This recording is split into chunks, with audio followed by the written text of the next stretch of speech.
خانه کعبې ته تللی وم زما اورنی سوال ما یا الله جنت مې نه دی پکار هېڅ مې نه دي پکار پیسې راکړې الله پیسې آمین آمین ثم آمین. د خدای بنده چې ته خانه کعبې ته لاړې او بیا دې هلته صرف د پیسې سوال کوو چې الله ماله پیسې نو الله خو دې تعالی ښه ډېرې پیسې درکړي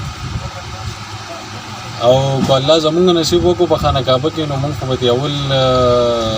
دا سوال کوو چې الله زمونږ ایمان سلامت او زمونږ آخرت ښایسته کړي ځکه چې دا دنیا خو 2 ورځې ژوندون دی او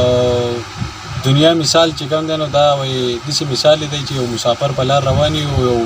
د ونې یو ګڼ سوري ته چې کوم دی دمه وکړي او بیا پاسي نو اولنی سوال خو دا دی چې روغ صحت او کامل ایمان